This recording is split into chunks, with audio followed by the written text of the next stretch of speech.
do is I tell stories, basically. That's it. I tell stories. I had a very long apprenticeship as a writer. I didn't get my first book published till I was 54. So, and by that time I was at the stage of thinking this is never going to happen, really. You know, I'm just not going to make it. This has been, because it's been my dream. I wanted to be a writer from really early on. I mean, really, in my teens, that was my focus. This is what I wanted to be. I wanted to be a writer. And in fact, I think it kind of animated me throughout all of my, you know, from when I was teens right through till I was in my 40s. There was this thing that I was doing all these other different jobs. I was a metal roofer, I was a sous chef, I was a tour guide, I was all these various different things that I was doing. But all the time, really, I was a writer, right? You know, so, and I mean, I remember classically just being on a roof in Woolloomooloo, hot sunny day, on the iron roof, screwing things off, and just across the street, on a narrow street across the street, in the Bond store, is the Australian Ballet practice rooms, and we could see in the window to all the people doing their pliés and their stretches and everything like that. And I'm screwing off this roof with my nail belt on and my boots and whatever else it is, and my hat and filthy and everything like that. And I'm just wanting to scream at these people, I'm really an artist like you, you know? In our interview, Stephen was both charming and dramatic as he spoke with his entire body. Perfectly able to articulate his certain intelligence, in that 1-hour interview, he provided me with a director's dream. One 3-minute moment that left me feeling as though I'd just taken a masterclass in character development. The interesting thing about writing a novel is how fluid it is. I struggled to write novels for years and years and years. It took me a long, long time because I found I was really bad at making stuff up. You know, there was things I wanted to say, but my characters would get into a room and they would have to relate to each other, and I would just freeze up. I'd be sitting there at the table and I would do anything. I would get up and I'd clean the house, I would go for a walk, I'd do anything. You know, all those different things, rather than try and get these two people in a room to talk to each other, because I didn't know. There was so much I didn't know about either of these people. I didn't know who their mothers were, their fathers were, who their best friends were, where they went to school, what jobs they did, how they felt about their first girlfriend or boyfriend or whatever it is. There was all those things that I didn't know about them. So every time they tried to open their mouths and speak, nothing would come out. And I would be sitting there at the table frozen with kind of terror about all this, because it's not just that I don't know, it's also that other people are going to judge me about how good or badly I get these two people to talk to each other in a room. I mean, this goes all the way, I mean, shifting right away from Keats and negative capability, the whole idea that the human being doesn't like not knowing, doesn't like being in a position where we don't know what's going on, which is why so few people choose art as their way of making a living, because it's a really uncomfortable place you have to go to sit there. Basically what happened was eventually I discovered that there was this process that you just had to, it was a process of accretion, that you actually started with an idea and then eventually you got to a point where the two people, when they got into a room with each other, you knew enough about them. You'd created enough of a world by sitting down and just putting another 500 words, another 1,000 words down every day. Eventually you had created a world so that when they got into the room, they could actually relate to each other and respond to each other naturally. And then you could go back and in the next draft and pull it apart and completely delete that scene, or change the gender or the age or the name or the profession of any of them to make it fit with the larger narrative that's going on. And look, I don't claim to be an expert at this at all, but I feel like I'm starting to learn how that process works. And there's something really, I actually find writing the first draft of a novel the hardest part. I really struggle. I still struggle making stuff up. I find that business, that accretion of creating the world, because there's so many, I've got such a critical mind, and it's telling me how crappy and how stereotypical and how derivative and all the rest of it is, that whatever it is that I'm doing. So, but it is, of course it is. Of course it's derivative, of course it's stereotypical, of course it's crappy, because you're just dealing with one tiny little piece of it. It's only when the larger picture emerges that it becomes something different and something new. So it's built up of all these different observations of people. And it's only when I get into kind of the second draft and the third draft that I start to find that I'm actually constructing a narrative, if you like. I start to see the threads that are running through it. When I first read Stephen's 88 lines about 44 women, I was struck by his ability to write his female characters from a female perspective. Strong, confident women who are sometimes weak and sometimes challenged replace the all too common male treatment of helpless wench or the Madonna whore. What you're asking me about really is, what's the most difficult part about writing female characters for me? And it's interesting because the book that I'm writing now, which is a sequel to Hinterland, follows just one female character the whole way through. So the whole thing is in close third, and it's following Eugenie through her life. And I do like writing women.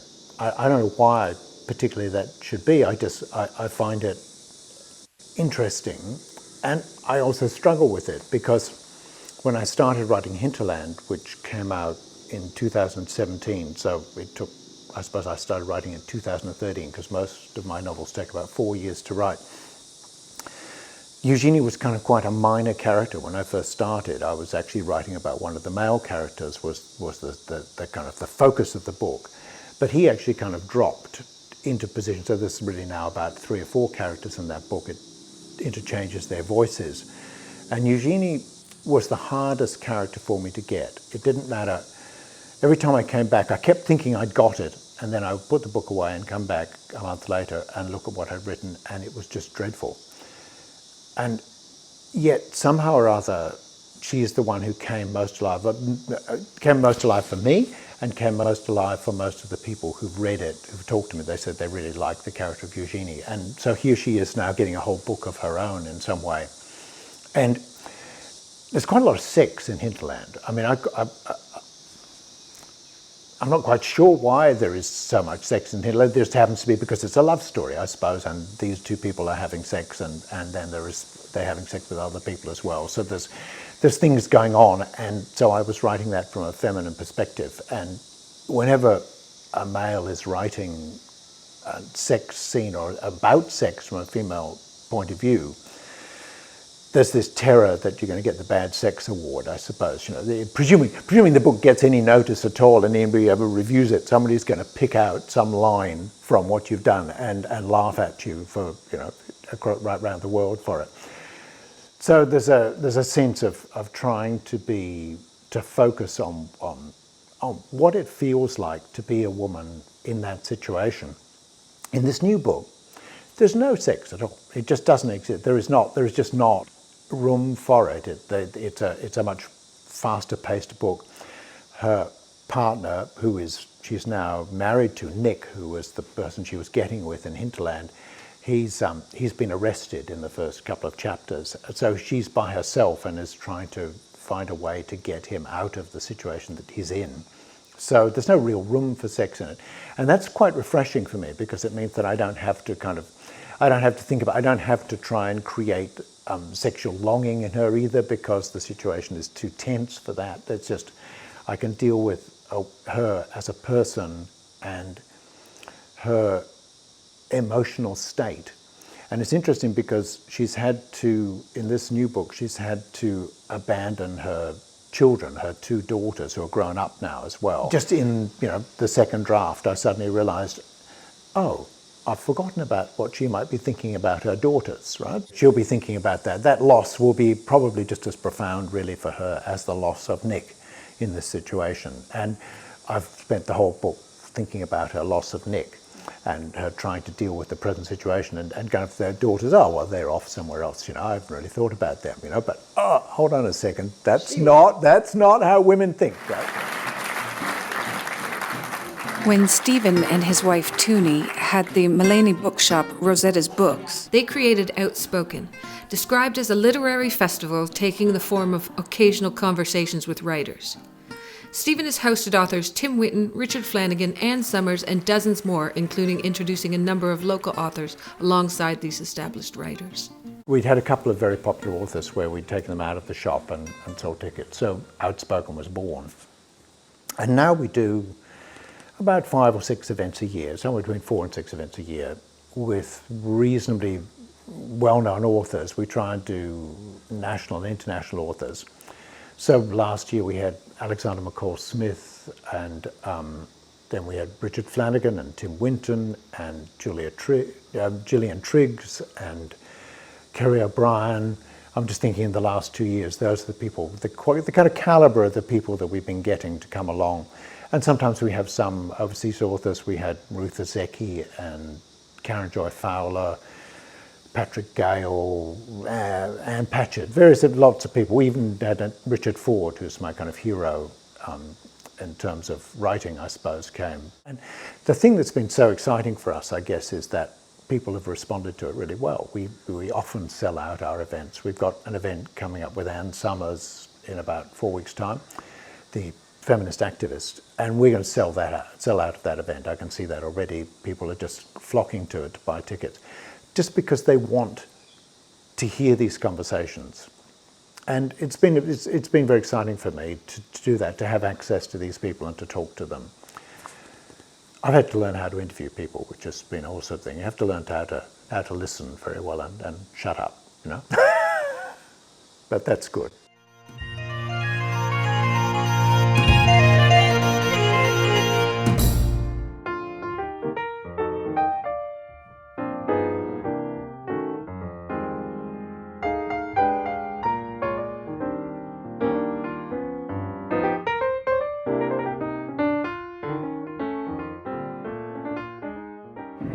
It's a really hard question.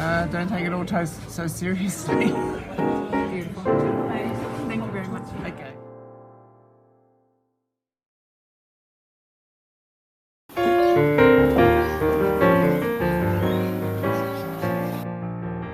Yeah, well, I guess it all is pretty much madness, all of it.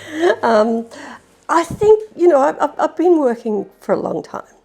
And I have a lot of skills. So I started in ceramics, weaving, spinning, textiles. And over the years you build up a great deal. But to my mind, the medium is not what you do. What you do is make art. So they're just tools. And you just move seamlessly between them. And that's what I do. I don't see the boundary between using my computer or using my hand or using a paintbrush or whatever. I just see, okay, now I can do this with that, I can do that with this, and what if I put it over here? And so I like to take things in and out of various mediums and play with them. So it's just tools. I work in paper. I work in paper a great deal, and I always have. And I think part of that is that at times in my life I've been quite poor. I've made artworks which I've sold out of recycled paper. And sticks. You can work with sticks and paper, and that can be your medium. So I love that. I love the fact that it's ubiquitous, that we all know it, it's familiar to us, and that it's just there. It's readily there. I go down to the park and pick up sticks. I work with sticks a lot. So yeah, is that my favourite? I don't know what my favourite is. Just that's something I always work with. Yeah. I think most artists work really intensely when they're working on a project. They get into it. It's what we call in the zone, and it's true of most artists. So talking about making a paper boat with sticks, first of all, it was a technical exercise. I want to make a boat out of paper with sticks. How do I bend the sticks? How do I get it together? How do I do it? And then I made some boats, and they got bigger and bigger, and then, what about a sail? And I happened to be working in projection, so I played with the idea of projection on those boats, and ideas come to you.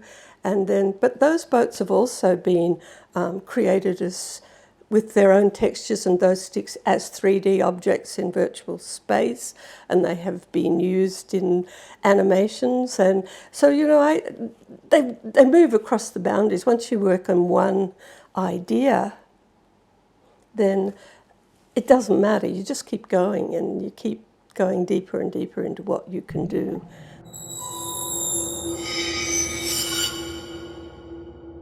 Sims is a social thing. It's a world where people go and have a life and play around and own their house, etc.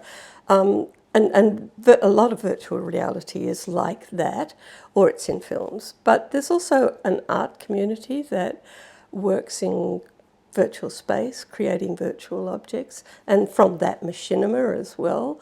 So it keeps on building up and up. And then there are now photographic exhibitions of screen capture from virtual reality, and machinima is becoming a category in film festivals. So it just builds up. There's a difference between a plant in reality and a plant in the digital world and the way it operates, etc.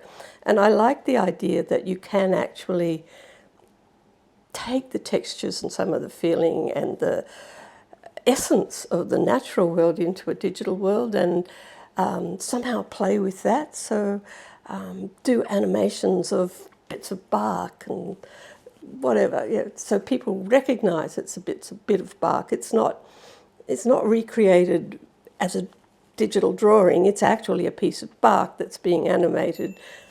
Yeah. I'm working at the moment on a project with the theme compassion, and I have to produce 6 works. So the thing that I do is I can't think how I'm going to do that. And I took a letter that a friend had written to the newspaper, and I thought, what can I do with this? So I scanned it, and then I started making it big and small, and I started making some boxes out of it. And then at night I dream, but if I did this, I could make shapes of this, that and the other, and I could use it as positive and negative shapes, and then I could make some plates and put it through the press, and then I could also take it into a virtual space and make it work in there. And so it's not that I'm trying to move the boundaries, it's just that there are no boundaries in my thinking. It's just it's the same process right throughout my whole life as an artist. I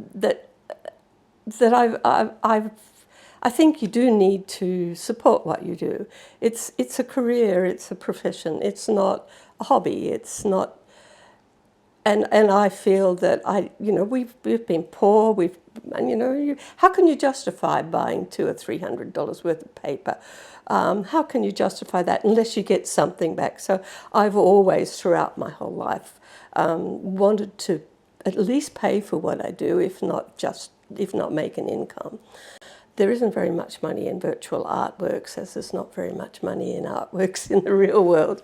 But there's a lot in selling things that people want. So I made it a business. Yeah, I went about it exactly that way.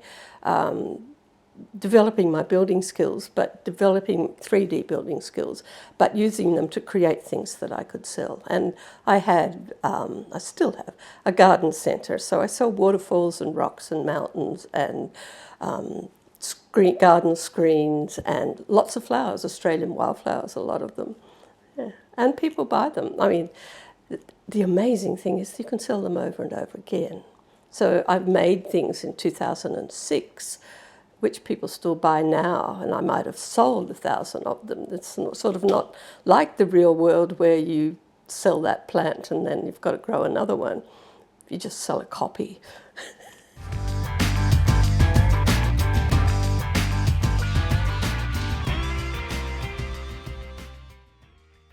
I think that just being a baby boomer actually defines you a lot and defines who you are. But being there in 67, 68, that summer was, because I was there for a whole year, that had an impact on my life. I mean, we thought we could change the world, and we did. I mean, the world is a much more colourful, free, wonderful place, not just because of that year, but because of the whole hippie movement, etc. And if you look at any ad or anything now, you can take the influences back to that era a lot of the time. So, yeah, I stood on the corner of Hayden Ashbury and I went to concerts at the Fillmore. For me, I go back to the hard work and the hard slog. It's just fiddling. It's make, do, whatever. And I'd just been on a trip to Bali, a working trip with a group of paper makers to Bali. And we had an exhibition that I had to make work for. It had to be paper. And I had a lot of photographs, and I had in my mind my experiences of what I'd seen and how I felt about Bali. So, I didn't have it all in my mind before I started working. I had it in my mind as I was working. So I made paper boats, and then I thought, okay, how can I use projection? How can I use my images? I can this, that. I can make a video out of them. I can make a projection out of them. So I'll need sails. And then you think, oh, sail off into the sunset. Yeah, right, that's what holidays in Bali are about. Everybody escaping from work, and it's so romantic.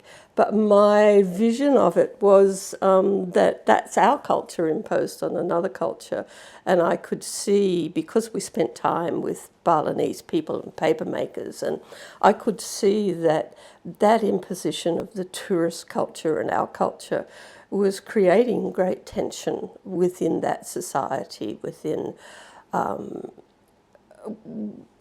from tradition and the expectations, particularly of young people, that they had all these traditional expectations from their family and their culture, and then they had all these other things happening and expectations from tourism, and that sort of, cultural projections was the name was what I called the work, because we do project our culture onto anything. Yeah. If I sit down to draw, I just immediately start with a nose and draw a person. And the nudes are part of that. I guess they're part of me. They're a sort of playful, fun thing. And you've been to see Stephen, and I'm a bit of a nudist. We don't wear any clothes around our yard and in our pool. We've made it incredibly private. And bodies are great stuff, and female bodies are lovely. And I guess the other thing is that I really dislike that sort of life drawing, chocolate box type nude of idealised, idolised female body that you see.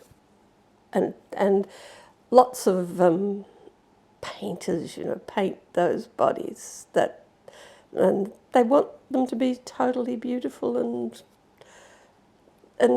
bodies are not like that, and people are not like that. They have personalities, and some are fat, and some are skinny. And there's those ridiculous paintings of the picnics with the nudes lying around, and the men dressed, and the women sitting there as these chocolate box nudes. I'm sorry about the chocolate box, but I think I love that.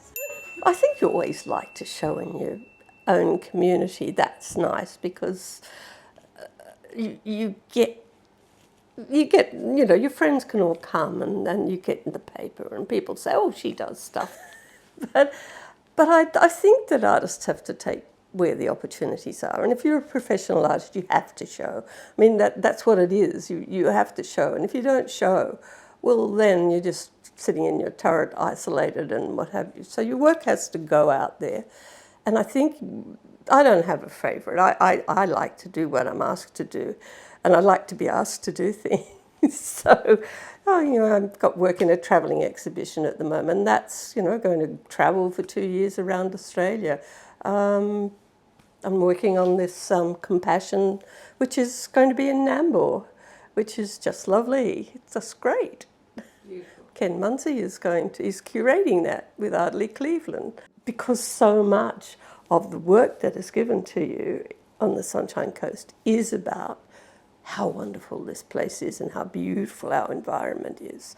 And I can work that way, and I do see it, and I pick up sticks. And one of the works in the travelling exhibition at the moment is a work about Point Arkwright. So it's about the place, but it's not a sentimental work about, oh my goodness, how beautiful this place is. It's just, this is Point Arkwright. I picked up these things here, and this is what it says to me. I work with sticks. I love sticks. They're cheap. You can just go and pick them up in the park. So I made chairs. You know, they were about some of them were 5 foot tall. They were large. They weren't for sitting on, but they were all made from sticks from the local parks and people's places. And the theme was about our conversations with nature, how we relate to nature. So to me, Australia we live around the edges of the water, and we look out to sea with this enormous big continent behind us. That's part of what the work was about. And we commune with nature. We sit and look at it. We sit on our continent's veranda and look out and commune with nature. And so the chairs became then a symbol for that sort of being in nature and talking to nature and the conversation. So they were all put in this beautiful little cove at Boreen Point, and they fitted right in with the mangroves and things. They looked great, and the ducks and the pelicans came and looked.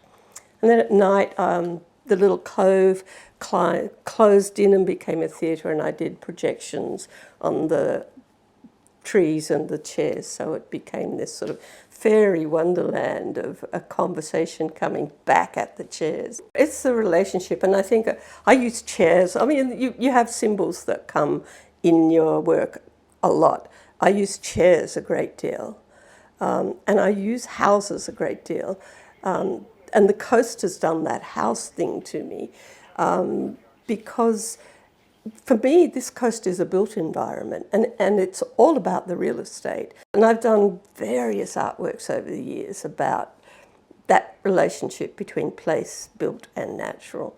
Last year, Jim and I, my husband, and I worked together, and we did an installation for Floating Land. We did 2 villages made of sticks. We did workshops with kids of them making their own little houses and making a village. So one of those was a floating village on a platform out in the river.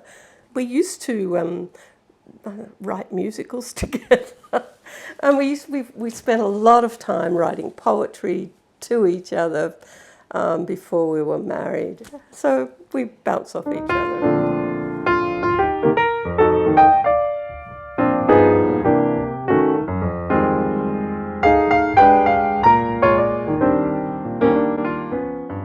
Follow your passion and do what you like doing and take it easy.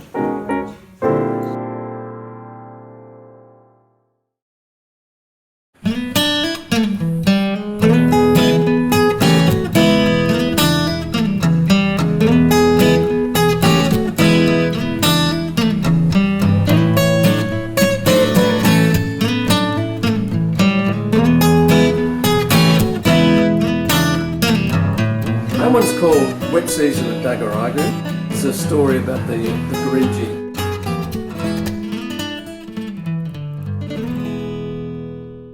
I was kind of at home in the bush, and so there you're always exposed to the landscape and the beautiful things of the landscape, the raw things in a landscape. I was born in Townsville, and for the first 10 years of my life we lived in northern Queensland and western Queensland.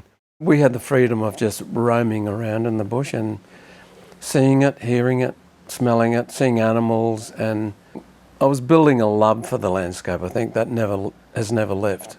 It's the landscape is the thing that really makes me want to say something or ask something.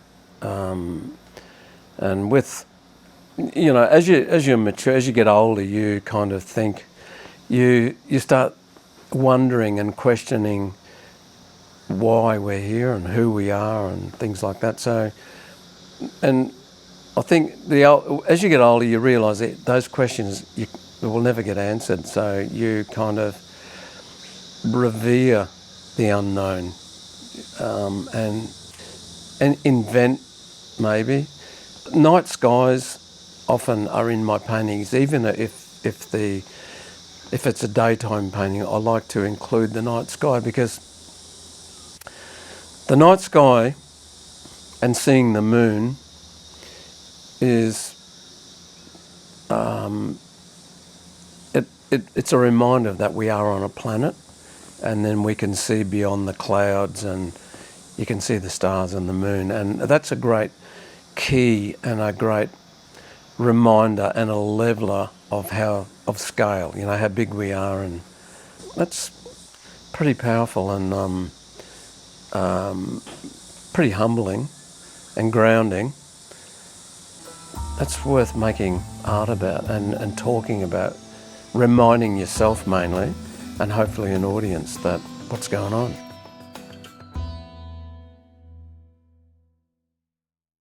All of my snakes in my paintings they're usually pythons, they're usually carpet snakes. Because they're around here, I see them very often. You can see their exquisite beauty in the pattern, and you know that they're not a venomous snake, so you can get close and you can watch them.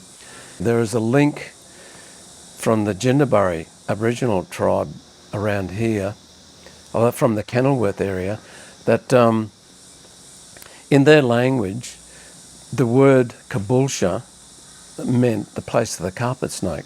And when an Aboriginal woman told me that, and when I heard that, I was excited by that gorgeous story, but I was also disappointed that I didn't know it. As a Queensland kid, I didn't know that.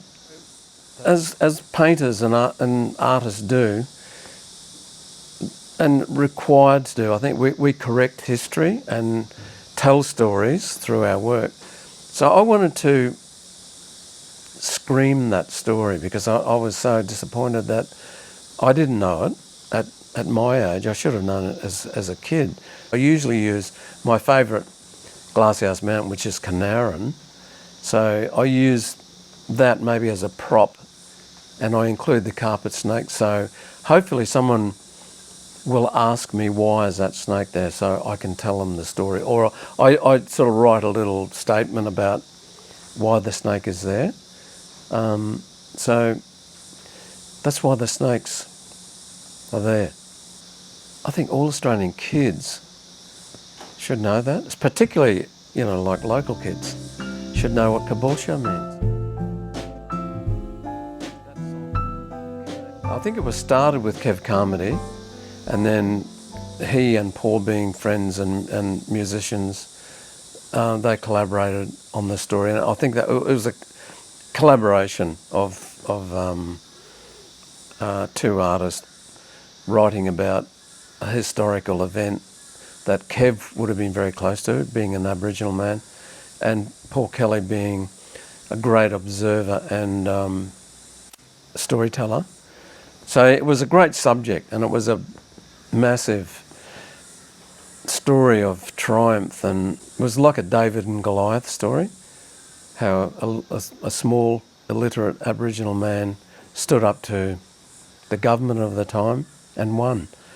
So it was a great piece of Australian history. The record had a little, in the jacket, had the lyrics of the song. So I read the lyrics, and then I realised that was, you know, a great Australian song. And so I read everything I could find about the Wave Hill Walk-Off, and I found Frank Hardy's book, The Unlucky Australians, which was a book that he wrote.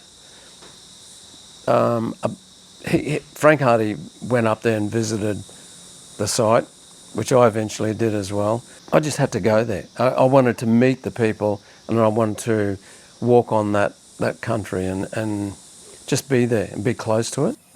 A wonderful woman called Bernadette Walters, she's a publisher from Melbourne, and she had a great interest in Aboriginal Australia, and she knew the story, she knew the song and the story. She asked me would I illustrate a children's book and using the words, the lyrics of From Little Things Big Things Grow. And I told her I was a painter, not an illustrator. And in the end, we compromised, and I made the suggestion that I will go up to Kalkaringi, which is the community at Wave Hill, just near Wave Hill, and I'll do a program with the school kids and get them to illustrate the book and she could use my artwork throughout the book, and which she agreed to. So I'm so glad I did that, because it's a beautiful book that we're all very proud of. And there were quite a few people involved in the production of that book, but it was mainly Bernadette. It was her baby and her idea. Everyone who was involved in it did it for nothing, and if the book sold well, all the proceeds of that book were to go directly back to the community to assist with literacy and arts projects. And the reality of it, the dream came true, and now the community at Kalkaringi have an art centre, which the proceeds of that book helped them sort of get it going. And so it was a great thing, great success. And the children's work was just wonderful.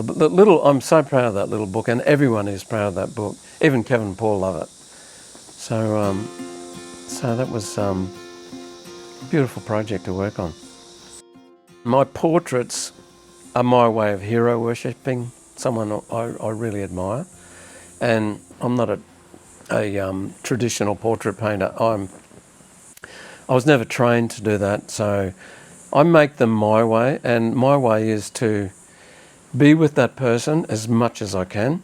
I do drawings of them. I did quite a few drawings of Shane from life, and I take photographs, and I listen, just try and get under their skin and try and dig something else out. Shane is a fan of an old colonial painter. His name was Eugene von Gerard, and he'd mentioned it to me before that von Gerard had painted down in Shane's country in around Warrnambool. And there's a place down there called Tower Hill, and there's a beautiful painting that von Gerard did called Tower Hill, and it's a painting of the landmark itself. It's just like quite a simple little hill. He happened to say to me that that painting's in my bones, because when Shane went to school down in that area, and he still lives there. When he said that painting is in my bones, just a trigger went off in my head, and I thought, wow, there's something to think about there. So, because the trigger came from the von Gerard painting, I used his painting and used that image, and I painted it into his body and down his arms and in his chest, and it was a bit of a risk, but I think it worked. I think it sort of is like I said, I'm not a traditional painter. I try and put something else into the painting, and Shane did it for me by that simple little quote. That Tower Hill is in my bones, so I put it there. I treat people's faces and bodies the same way I treat landscapes. I just kind of somehow arrive at a solution. But really they're all landscapes.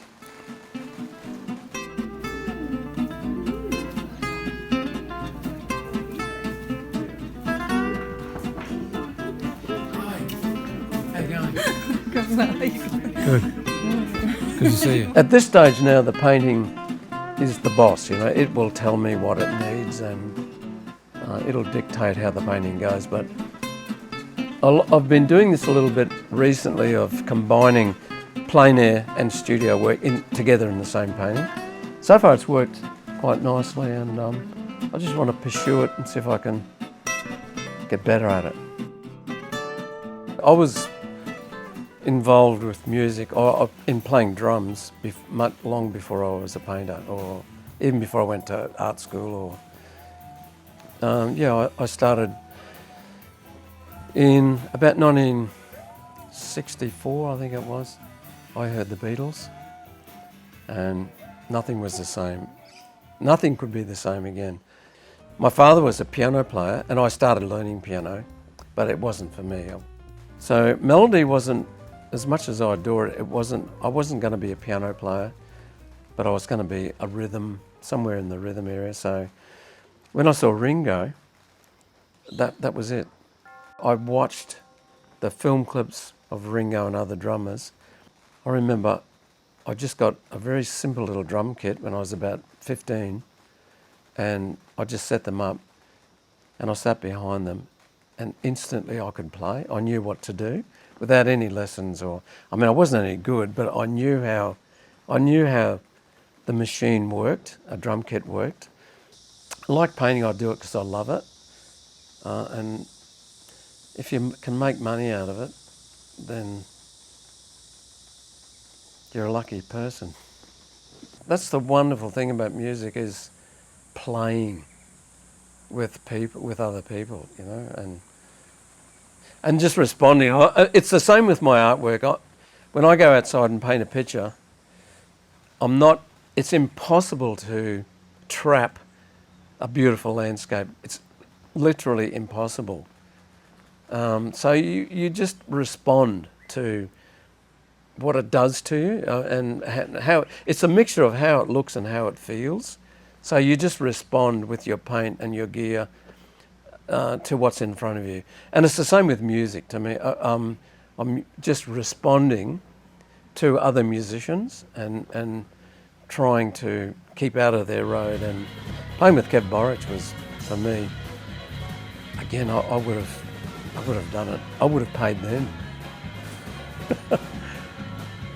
And that's the wonderful thing about playing with good musicians. They bring out in you that, you know, something that you didn't know was in there, you know. It's just, that's a beautiful thing. Same with painting. Painting and music for me are pretty much the same magical thing. It's something you respond to, and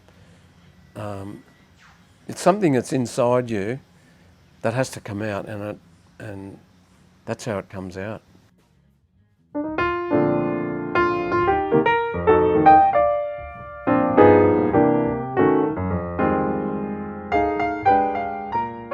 Don't be in a hurry.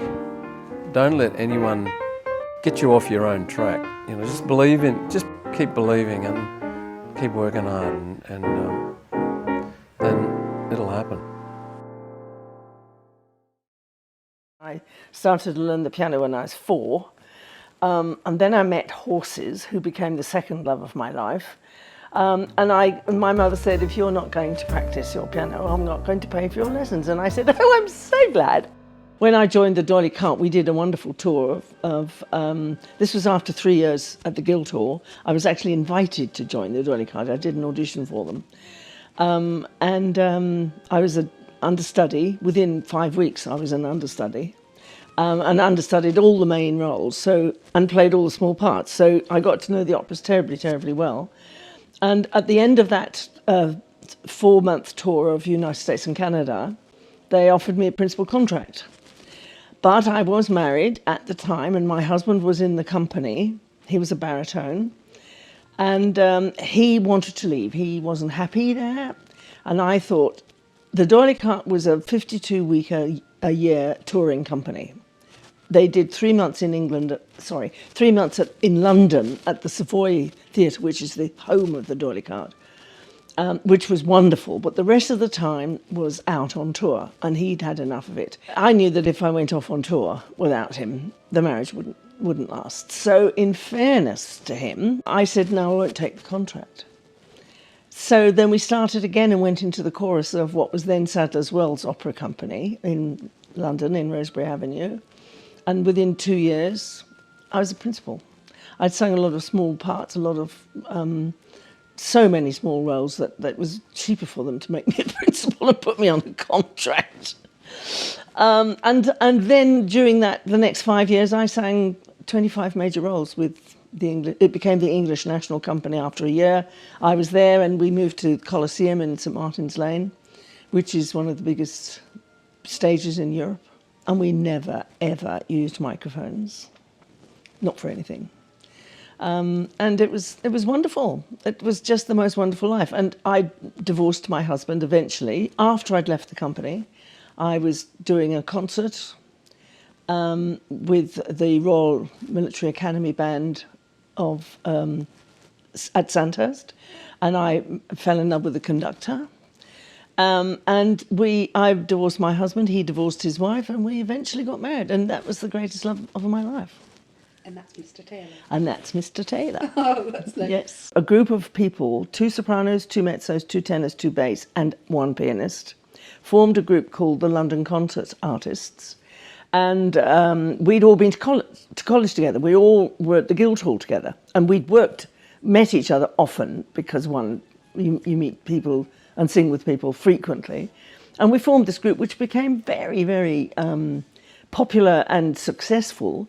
And we did a huge range of concerts from Grand Opera to Victoriana and Music Hall and vaudeville. And we did everything. Gilbert and Sullivan, with loads of Gilbert and Sullivan concerts. Victoriana concerts, Novello and Coward, operetta. We just had so many concerts, so you can imagine the amount of music we all had to learn. And it could be a 2-hander, a 3-hander, or a 4-hander. And we used to send out mail to all the music clubs in England, and there were many at this time. Many, many, many clubs. Gradually, of course, clubs lost. Well, they stopped doing it because that people were losing interest and they hadn't got the money. And money is, everything changes with money. It's such a sad thing. That went on until Derek and I left England in '86. My sister, who at this time, she'd lived in Australia for about 7 years, and I'd been out to visit her, absolutely adored. I just felt, I live here. This is where I belong. This is where I've been before. I'm a great believer in these things. And I've lived in this country before. I'm coming home. And then about 2 years later, my sister saw an advert in the Sydney Morning Herald for a part-time director and a full-time singing teacher in Tamworth. And I said, well, where the devil is Tamworth? And Judy said, well, it's in New South Wales, so, it's within Cooey. And so we came over, we did a concert, we saw the people, and they offered us the job. We had to wait then for Derek to finish, because he hadn't actually finished his job at that time. And 2 years later, we were out. We were there for 17 years. We had a great time. I had my horses. I took up dressage in a big way. And I loved that. And I had ended up with 2 superb horses, really big-time dressage horses. So I had fun there too. And I directed 35 operas in 17 years in that place. Exceptional. We had a friend of an army colleague of Derek's from years back who lived up here. And we used to come and visit, and we loved the area. And he used to say, oh, please come and retire up here. Please come and retire up here. So we bought a plot of land, and then a year later we built on it, and it was right on the Balmoral Ridge, looking out over the water. It was a beautiful plot. I started the Mulaney Singers. At that time, 2003 we came up, January 2003. And sadly, Derek passed away in 2008. All my friends were in Mulaney, and I've got the singers and all that sort of thing. So I moved here. And I've been here ever since, and I really love this house, and I love what I'm doing, and still conducting. Well, I actually didn't conduct until after Derek had died, and then one of his friends said, why don't you have an orchestra? And I said, oh, heavens, we can't afford an orchestra. And he said, no, I'll get you an orchestra. I'll get you an orchestra. I'll find them. Players will want to play. And he did, and the first year was actually the year that Derek died. So he died in March, and we were due to do the Mikado in July, and I couldn't do it. I said, no, I need more time. So we did it in October, and we got the orchestra, not that many players, about 15, I suppose. And it was I thought it was a disaster for me. I didn't know what I said. Derek was going to help me to do this, and he's gone, and I can't do it on my own. But anyway, I've worked very, very hard since then. And I've had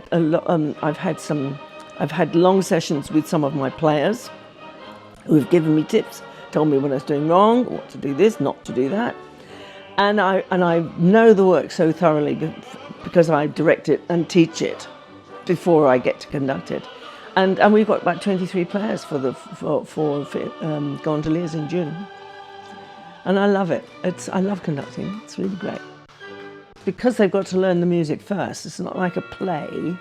So you've got to spend the first two months at least, because we only rehearse once a week, to learn the notes and the words and everything. And then we go on the floor and we start moving around, and we don't get the orchestra until the week before, or 2 weeks before, max. And so there is a lot of work, and I do teach the principals, coach, you know, and that's lovely because they're all friends, they're all good, they all learn and listen and really work hard. And I mean, the improvement in those voices is extraordinary from when I first had them. I mean, some of them have improved beyond recognition, and it's wonderful. It's so gratifying, you know. And sometimes after a lesson, I close the front door and I think, wow, that was great. That was really good.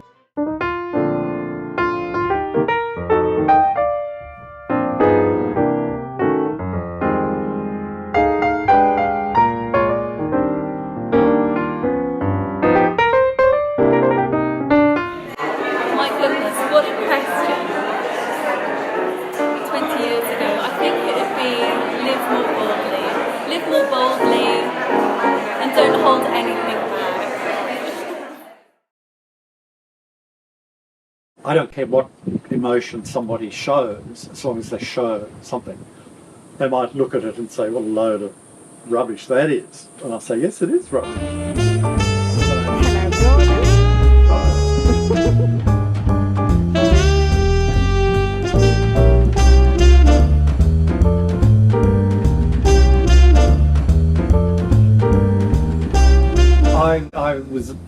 I am a late starter, so I've only been practicing my art career for a couple of decades.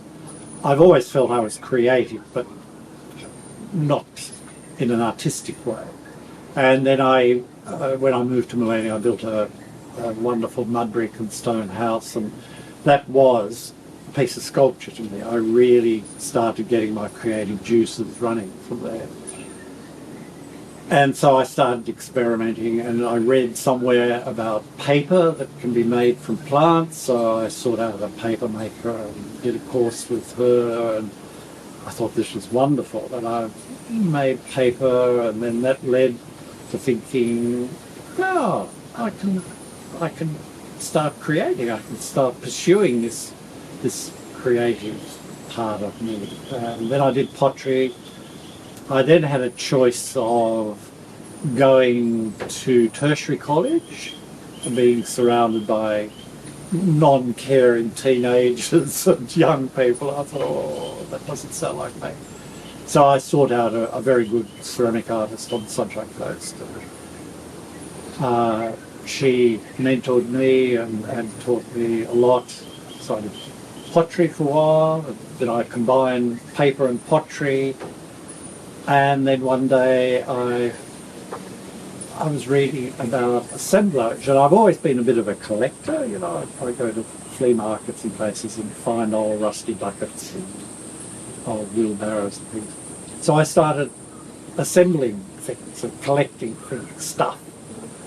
And so I then came up with the genre, if you like, of a rescued assemblage. And I think I'm the only one in the world that actually does rescued assemblage. There's a lot of assemblage artists. I had a neighbour here the other day looking at my work for the first time, and he said, oh, I've got a whole lot of stuff in my garage that you can have. So, you know, things like that people throw out, I collect. I've never been much of a traveller. In my younger days, I was more focused on working and buying houses and doing houses up and things like that. So I never did much of it. 6 years ago, I thought, no, it's time. So I rented my house out and hopped on a plane and went to Europe, immersing myself in the culture of different places, Paris, Rome, Barcelona, Marrakesh, all over the place. I loved it. It was great. So I did that for a year and came back, and while I was away, I applied for an exhibition at one of the regional galleries, and that exhibition went well. I made a bit of money, but all burning in my brain was, I want to go away again. I want to. So I got another tenant for my house and went away, and then I spent a lot of time in the Balkans, which was extraordinary, absolutely extraordinary. And this second time I was away, my creative juices were really stirring, so I made miniature pieces in my apartments. Each city I went to, I stayed for 3 weeks, so I had plenty of time. And I'd go to museums and galleries and palaces and gardens, whatever, during the day. And then I'd come home at night and I'd think, oh, I'm really fired up, I want to work. So I would then go to skip bins and get pieces of wood, boxes of cartons, cardboard and stuff, and come home, paper and stuff, come home and make things. And a couple of places I used to get into trouble for going to the skip bins, because the gypsies in most of those cities actually own their skip bin, and if they see you taking something out of that skip bin, they will chase you down the street. So a couple of times I got into a bit of trouble, but most of the time I didn't. So I'd make, small pieces of stuff, nice little scenes, and I would leave them behind. I would give them to my host. A couple of places I actually got up the courage to take them to galleries and gave them to the gallery owners, and most of them didn't quite understand why I was doing this, but I did. So the hosts loved that, and a couple of my hosts were artists themselves, so we exchanged. So that was lovely. So anyway, just to conclude that story, that travel bug is still burning there's still places I want to go. So Where do you want to go next? Canada. It's my great passion about going to galleries. And I will go to a gallery and I'll see something and I'll think, gee, I'd love to have a go at that. And I think that's how I got into paper, that I went to a gallery. I probably saw one of Judy Barrass's or someone's pieces and thought, wow, I'd love to try doing that. Not I can do that. A lot of people go into a gallery and they say, oh, I could take that or I could do this. That's not what I say. I look at something and I look at the technical side of it and think, wow, I'd love to try to do that. And I look at paintings in the same way and think, oh, I'd love to paint that. Because I think I've got a fairly good sense of colour, and I'll be driving along and I'll see a mountain range or something and I think, oh, I'd love to paint that. So, yeah, that might happen. Yeah. I cannot draw. Everything is up here. So I'll wake up at 2 o'clock in the morning and I've got an idea in my head and I might make a few notes. I'll lean out. I've always got a pad and pencil beside the bed and I'll make a few notes. But everything's in my head and I cannot draw, and that's a great shame in my life. Every artist I know, they all draw things, make notes. I can't. I'm hopeless. I do stick people. If I want to make a note, I draw stick people. When I walked into Stephen Lang's house, there was a Peter Hudson painting hanging in the snug. In the entrance to Peter Hudson's home is a Ken Munsie sculpture. In Ken Munsie's home, there's a piece from nearly every Sunshine Coast artist whose name I know. He, like me, is not just an artist, but a fan of artists and a curator of their work. I love being around other creative people, other artists, and I love to hear their stories, and I love to hear about what is motivating other people and exhibitions they've been to and those sort of things. And that inspires me. I come home on a high if I'm around other creative people. I love people to say, what on earth's that about? Tell me, what were you thinking when you did that? And that's great. That's good. And it's like that, being around other artists. We can send each other up, and we can be complimentary, or we can whatever. So that's important to me, to be around other creative people. The business part of art is the hardest part. Most artists, including myself, would prefer to be in the studio. Nobody else around us, music on, and just being creative. It's all very well to be in your studio, but if you don't show your work, then nobody's got to know about your work. It's a bit nerve-wracking because you're bearing your soul you know, you've been working on this piece by yourself in your studio for days, weeks, months, whatever. So a lot of your soul is in that. And a lot of my work probably reflects stuff that's happening in my life or has happened in my life. So to put it on public display, although people don't know that, I know that, but people don't know that, is a bit nerve-wracking. But at the same time, it's very exciting, and I love talking to people about my work. I love walking around with people and saying, well, this is what this is, and you know, this is a rusty pair of secateurs that I found in such and such a dump, and I put it together and I've done this because of that sort of thing. So that's exciting. Opening nights are a bit scary because there's a minute, you know, hopefully there's a million people there. It's a bit scary if there's only half a dozen. But hopefully there's a lot of people there and they all want to say, darling, it's gorgeous and all of that. But yeah, talking to people is very much part of what I do. I think if I just painted a pretty picture and put it on a wall, I don't need to talk to people, because I could say that's a landscape in Conondale and that's all they need to know. But I would say to people with my work, well, you've got to open that door, and then when you've opened that door, you've got to look inside and look up in the top corner and down on the bottom. So a lot of my work I have to explain to people how to view it. Like when I had my gallery, I quite often would have themed exhibitions. Sometimes you haven't seen the finished painting until it's actually unwrapped. So that's exciting to get that in, and then to work out where to hang them. And it takes a lot of time. Curating an exhibition is very demanding of time and energy. Doing my own work is even more exciting because I'm pairing stuff. You know, I've done this piece, I want that piece beside it, or I don't want this in front of it. Or, you know, so that's quite a business, curating there. And if you don't curate it properly, it can get lost. If you don't put lighting on it, or if it's in the wrong spot.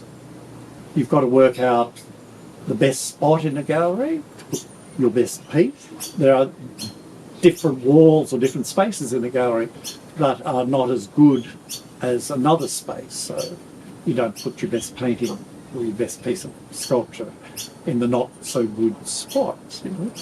A lot of artists will come in and say, why did you hang me there? And you say, well, yours is the best painting and that is the best spot over there. Everybody would look at that spot. All the material that I use has had a previous life. It has a history attached to it. It might be a rusty pair of secateurs, and somebody's used that. Somebody's used those secateurs in their garden, and then they've thrown it away. And I've found it. It's not that they've recycled it, they've thrown it away. It's been discarded. So I rescued it, and that's where the rescue comes in.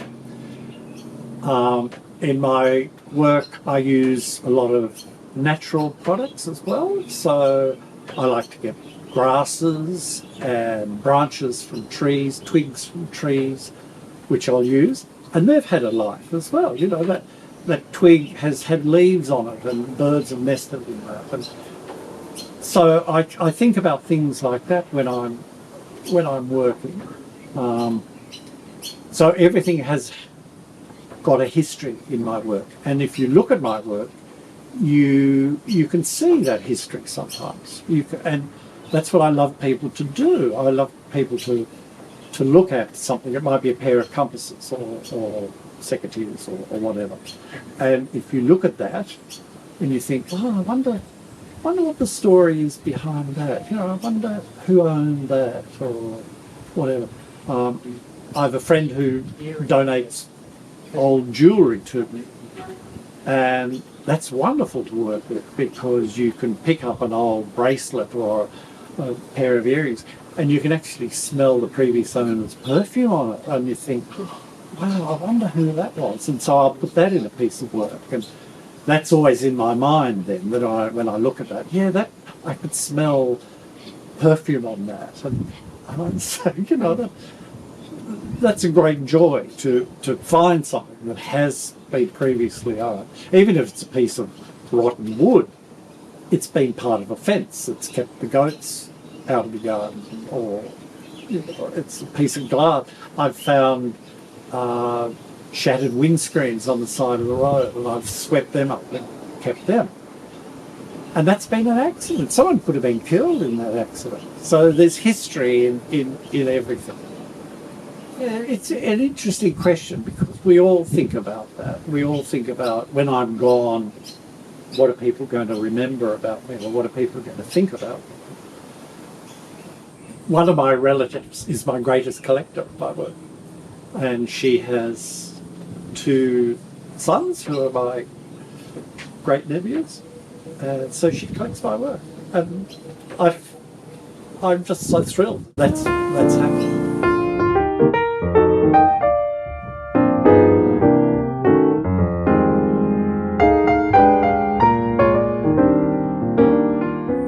So it's the doing of the art. It's the getting to that studio for that half hour. That's all we've got to do.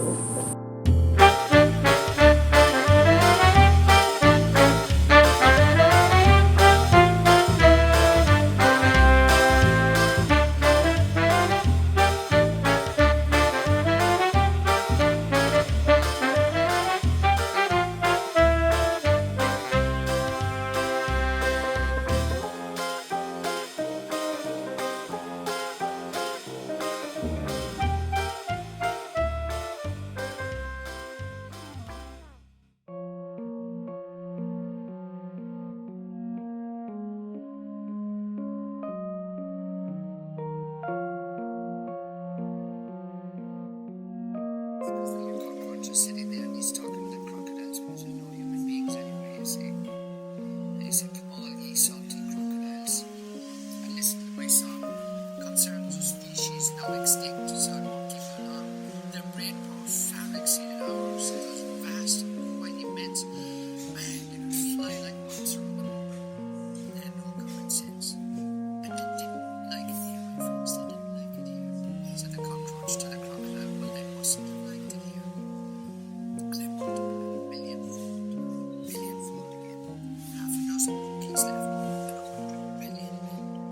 Down the trees, up the seas, never stopped to think. There was water everywhere, and precious drop to drink. They invented sin and religion, and then fought like cats. As each one had the right. Every man in his God, and they bombed, robbed each other from gods of love. From virgins up in heaven. I suppose they just didn't like it here. Next they dug a great big hole, 10 mile square. And the only way they would get up, I didn't seem to care. Come to Bellyache from the other king. The cost was shocking there. They scuttled their ship and floating, because they didn't like it here. They didn't like it here, my friends. They didn't like it here. Said the cockroach to the